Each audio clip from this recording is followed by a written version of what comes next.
ଭାରତ ଦକ୍ଷିଣ ଆଫ୍ରିକା ଦ୍ୱିତୀୟ ଟି20 ମ୍ୟାଚ୍ କୋଉଠି ଏବଂ କେବେ ଖେଳାଯିବ ଚାଲନ୍ତୁ ଜାଣିବା ବିସ୍ତୃତ ଉପରେ। ଯଦି ଆମ ଚ୍ୟାନେଲଟାକୁ ଏଯାଏ ସବସ୍କ୍ରାଇବ୍ କରିନାହାନ୍ତି ତାହେଲେ ଚ୍ୟାନେଲଟାକୁ ସବସ୍କ୍ରାଇବ୍ କରନ୍ତୁ, ବେଲ୍ ଆଇକନକୁ ଦବାଇ ଲାଇକ୍ କମେଣ୍ଟ ସେୟାର କରିବା ପାଇଁ ଜମାରୁ ଭୁଲିବେନି ଦର୍ଶକ।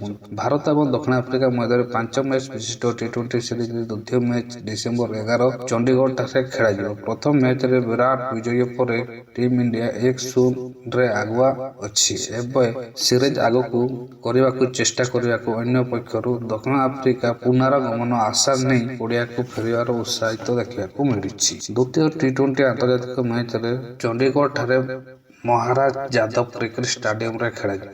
ଏଠାରେ ପୂର୍ବରୁ ଅନେକ ପ୍ରମୁଖ ମ୍ୟାଚ୍ ଅନୁଷ୍ଠିତ ହୋଇଅଛି। ଭାରତ ବନାମ ଦକ୍ଷିଣ ଆଫ୍ରିକା ମ୍ୟାଚରେ ଭାରତ ସମୟ ଅନୁସାରେ ସନ୍ଧ୍ୟା 7ଟାରେ ଆରମ୍ଭ ହେବ। ଟସ୍ ସନ୍ଧ୍ୟା 6:30ଟାରେ ହେବ। ଭାରତ ବନାମ ଦକ୍ଷିଣ ଆଫ୍ରିକା ମ୍ୟାଚରେ ସିଧା ପ୍ରସାରଣ ଷ୍ଟାର ସ୍ପୋର୍ଟ ନେଟୱାର୍କରେ ହେବ। Star sport 1 Hindi, star sport 1 English, star sport select mobile ଏବଂ OTT ଲାଇଭ୍ ଷ୍ଟ୍ରିମିଂ ହେବ।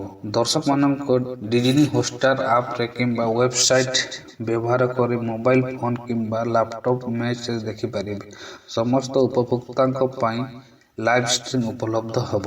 ସୂର୍ଯ୍ୟକୁମାର ଯାଦବ, କ୍ୟାପ୍ଟେନ୍ ଶୁଭମ ଗିଲ୍, ଉପ ଅଧିନାୟକ ଅଭିଷେକ Sharma, Tilak Verma, Hardik Pandya, Shubham Dube, Axar Patel, Jitesh Sharma, wicket keeper Sanju Samson, wicket keeper Jasprit Bumrah, Varun Chakravarthy, ୱାସିଂ ସୁନ୍ଦର, ଡେନ୍ ମାକ୍ରାମ, ଅଧିନାୟକ David Eastbrook, Tony de Zorzi, Hendricks, David Miller, George Linde, Corbin Bosch, Marco Jansen, Quinton de Kock, Donovan Ferreira, ଟ୍ରନ୍ ବୋସ୍, ୱଟ୍ନିଲ୍ ମାର୍ଲସ୍, କେଭିନ୍ ମହାରାଜ, କ୍ୱିନ୍ ନାର୍ଜିରି।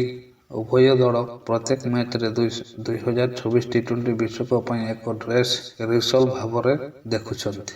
ତେଣୁ ମୁକାବିଲା ମ୍ୟାଚ୍ ନିଶ୍ଚିତ ଭାବରେ ବେଶ୍ ଗୁରୁତ୍ୱପୂର୍ଣ୍ଣ ହେବ।